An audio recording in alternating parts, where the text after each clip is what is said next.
Hi. Do you really need a mid-range zoom? Yes and no. Depends on what kind of shooting you do. If you are the kind of person who wants just a walk-around lens for travel, a mid-range zoom is a great way to go. 24 to 70, 28 to 70, 24 to 85, 35 to 70. All of those are really good options. And various different manufacturers make various different versions of them. Do you need it though? I say you probably don't.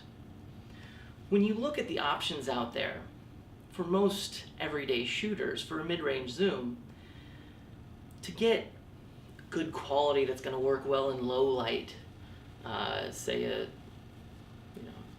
one of the 2.8 models,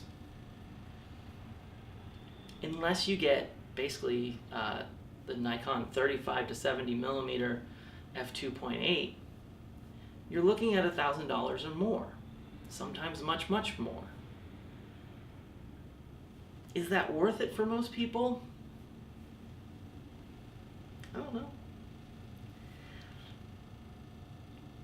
If you have a very specific need, then get a mid-range zoom. This is the mid-range zoom I use. It's a Nikkor 24 to 85, 3.5 to 4.5G. It's not a very expensive lens. Would I call it a pro lens? No. Is it solid? Yeah, it's pretty sharp and decently fast autofocus.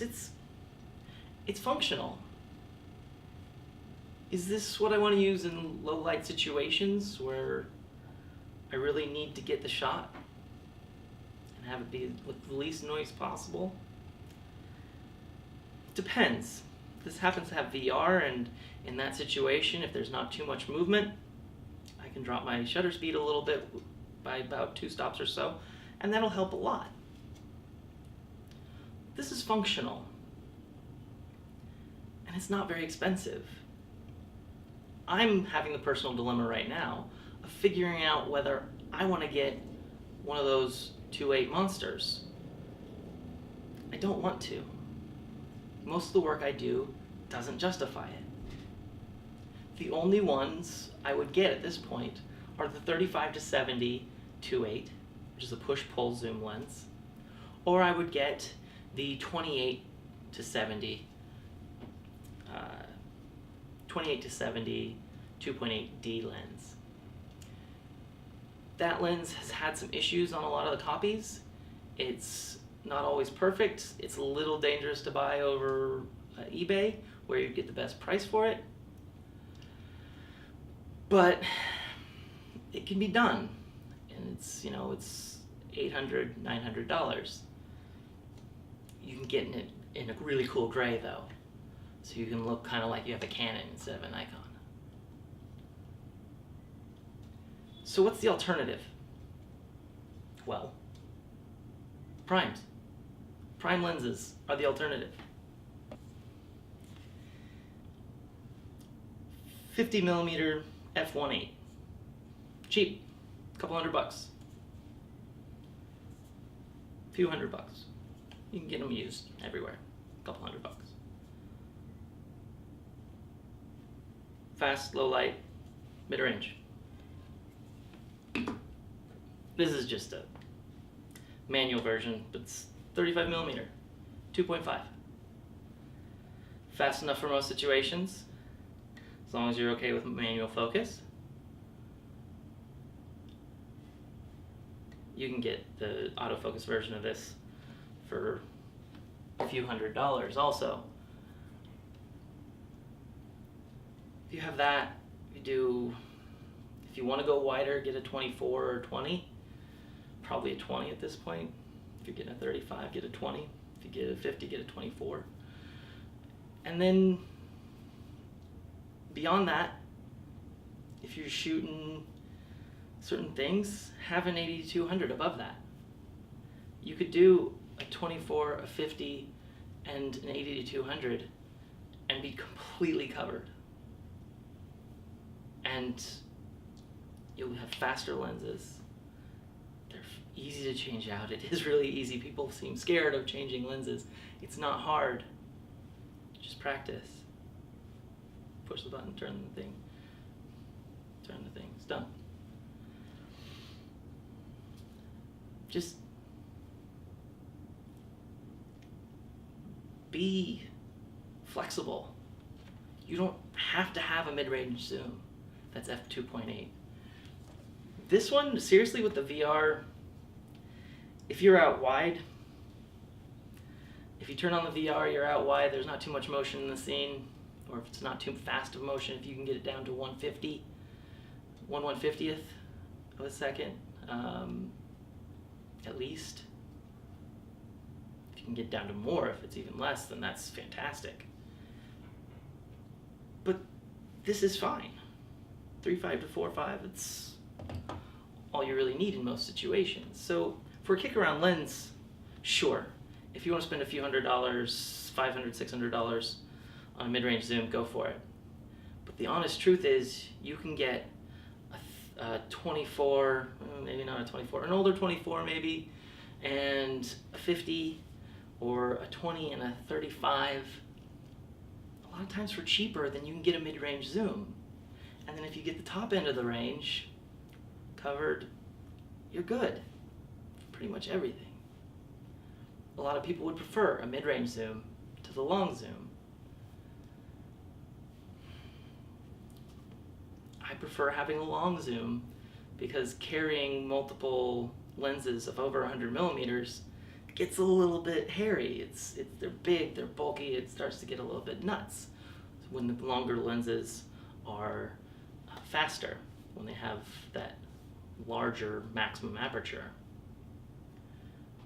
You know, an f2.8 or an f1.8 over 100 millimeters is big. So if you can combine those into one lens that's big, you're doing much better. Whereas the mid-range zooms are big, bulky monsters most of the time. The 35 to 70 and this 24 to 85 are exceptions to that. I mean, obviously this is, and it's 35 to 70 2.8. Don't get the 3.3 to whatever it is. It's terrible. This one, 24 to 85 is a great range for kicking around with. It's fantastic, and it's you know, 3.5 to 4.5. Just think about it as a f4 for all intents and purposes. It basically is. There's a minor difference throughout the range, but do you need that super fast mid-range zoom? No, you don't. I'm going to tell you that right now, and Nikon's going to yell at me so hardcore. Probably don't care that I'm saying it because nobody's watching the video, but someday Nikon's going to yell at me so hardcore. Why did you tell people they don't need a 2470 VR3 G EDN? Because you don't need it. You can do everything you need to do with primes in the mid-range. For cheaper, lighter, faster. That's what you want. Primes in the mid-range. The problem is that the mid-range zoom becomes a crutch. It becomes a way for you to just have that one lens that you take. Now, for certain situations, if you're just traveling, if you're taking shots, if you're doing amateur stuff, if you're, you know, just hanging out with a camera, a mid-range zoom is great. But don't go spend $2,000 on it. A kick-around lens should be a kick-around lens. It should be good. You should be able to take good pictures with it. It shouldn't be terrible like the 24 to 85 2.8 to 4D. It's absolutely atrocious. I still have that lens, and I just have it because it's not worth anything. Reality. You know, when you buy things early on, a lot of times you don't know. You don't even know what channel to go watch on YouTube, or what blogs to read, or any of those kind of things to figure out what you should be doing. If you're a Nikon shooter or Fuji shooter, the channel is called Theoria Apophasis. His name's Ken Wheeler. He has been around cameras and lenses as long as I've been alive, basically. He's essentially been around cameras and lenses and tried all the Nikon lenses. He shoots a lot of Fuji stuff now too. If you're a Nikon or Fuji person, go watch him for your lens recommendations. I would have saved hundreds of dollars if I had done that. I try not to make this a review situation. I try to talk more in general about things because I know when I started out, I needed more general ideas of what I should have than I needed specific information. Now, I'm here to give you the general. I think Ken does a great job giving the specifics. So I would say go to him, go to his channel, but just do your best to not have the crutch of a mid-range zoom. You'll be a better photographer for it. And being a better photographer is why you're watching this video right now. So take my advice. Get primes in the mid-range. Or get something that's a kick around. If you're spending thousands of dollars on your mid-range zoom and you're not shooting weddings, get out. There's no need for that. You know, if one wedding is going to pay for that mid-range zoom, fine. It's fine. No big deal. But if you're doing something else, or you know, if you're just an amateur shooter or advanced amateur or anything else like that, don't bother with the big boys on the mid-range. You can go big, or pretty big at least, on the long end, and you'll see much more advancement by going, you know, by spending more money up there. In the mid-range, lenses are pretty good.